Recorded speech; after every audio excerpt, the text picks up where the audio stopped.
maa ngi tudd Djibril Diop coordonnateur des jeunes du collectif de Mbour 1 bon ñoo ngi ci parking Mbour 1 bi fii bon li am ci parking bi dafa anormal depuis boobu ça fait 6 mois ñu bindoon autorités yi mais depuis lors amul woon benn réaction loolu taxoon dimanche bële passé ñu teniroon benn assemblée générale bu mag ci koñ bi pour dénoncer yi ñaaw yi am fii bon ci parking bii nag bis bii nekk sama ginnaaw. bis bi la gars yi di def auberge guddi yi fii ay prostitution lépp moo fi am li fi am lu ñaaw la prostitution dafiy am guddi dañ fiy jaay drogue lépp lañ fiy def lépp lu ñaaw loo leen xalaat dañ ko fiy def parce que bis bi dafa paan yàgg na fi trop boobu ba léegi moo ngi nii amul ay porte du fermé wu lu ne moo fi am guddi gi oto yi yàqu yi gaare fii tamit dañoo bari nañ trop fii ay oto yi yàqu yoo xam ne dañ fi gaare amatuñ fi benn njëriñ léegi di dégrader environnement bi yàq fii yëpp poto yi mbaam mi sax autant mbaam mi sax yëpp déplacé woon nañ leen ñu dem si àll bi mais léegi mbaam mi sax ñëwaat nañ si fii si parking bi def fi refuge ay poto fii daal mooy loolu jëf ju ñaaw ju ne moo fi am. camions yi tamit dañuy gaare lu bëree bëri camions yu bëri dañuy gaare fii ba fii amatul benn sécurité agression dafiy am agressé nañ fi ay jigéen suñuy sœur suñuy mag suñuy rakk ba pare en plus camions yi gaare bi ñuy gaare fii arrangé wul population bi parce que dañuy empêcher nit ñi di circuler librement te en plus koñ bi amul éclairage moo tax insécurité bi bari fi 6 mois ngi ni nag ñu bindoon autorités yi mais réagiruñu ba fu mu toll nii camions yaa ngi di gën a gaare ñoo ngi gën a yokk insécurité bi di gën a bari si koñ bi boobu ba léegi loolu taxoon ñu bindoon autorités yi defoon na 6 mois mais boobu ba léegi réagiruñu woon moo taxoon ñu def assemblée générale bi fi amoon keroog ba tey jii dañoo taxawal beneen assemblée générale parce que autorités yi le maire jël nañu audience këram si 15 août bi mu waxtaan ak ñin mu ni daal dina si def li si war loolu daal la ñuy wax loolu tax tey jii ñu ñëw taxaw fii pour wan leen yi ñaaw yi am fii ak parking bi ni ngeen ko gisee nii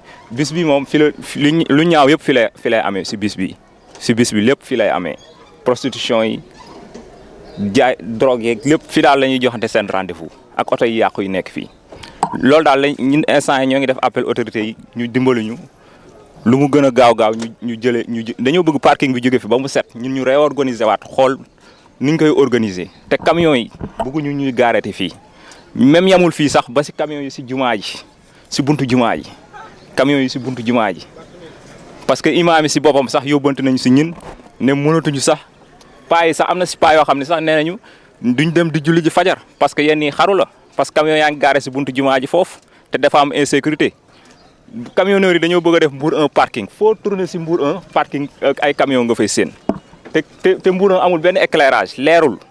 donc insécurité boobu lay ñaan autorités yi ñu camions yi ñu xool feneen fu ñu leen def ñu jëlee ñu camions yi si biir Mbour 1 ñu mën a organiser suñu koñ waaw loo taxoon ñun ñu former suñu collectif des habitants de Mbour 1 pour lépp loo xam ne dafa nekk lu ñaaw si koñ bi ñu jëlee ko fi waaw loolu daal moo tax même ba hôpital Barthélemy fépp foo tourner ay camions la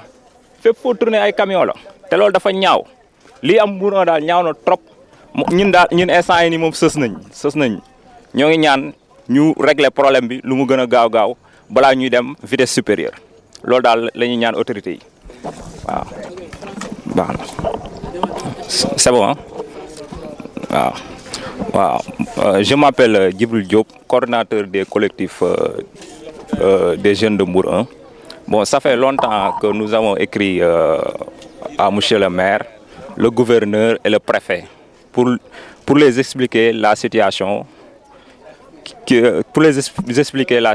se passe à Mbour 1. Ça fait 6 mois, nous avons écrit une lettre à monsieur le maire, le gouverneur et le préfet pour dénoncer ce qui se passe à Mbour 1. On avait constaté des stationnements de camions partout à Mbour 1, près du mosquée, au parking du Mbour 1, partout dans le quartier. Il y a des stationnements de camions et nous avons dénoncé ça. Nous avons écrit à monsieur le maire un courrier, à monsieur le gouverneur, le préfet. Mais ça fait 6 mois, nous n'avons pas eu de réponse. La semaine passée, nous avons organisé une assemblée générale pour informer les autorités. Avec l'appui de la presse, nous avons informé les autorités. Mais depuis lors, nous n'avons pas eu de réponse. Ici, derrière moi, voici le bus que nous parlions. Ce bus sert de refuge aux malfaiteurs. Les malfaiteurs servent ce bus. Ils se prostituent là-bas, dans ce bus derrière moi. Il y a des prostitutions, il y a des vendeurs de drogue, il y a tout ici. Il y a tout aussi. L'insécurité. Il y a l'insécurité à Mbour 1. Ce qui se passe ici, c'est de l'anarchie. C'est de l'anarchie. Nous, les populations de Mbour 1,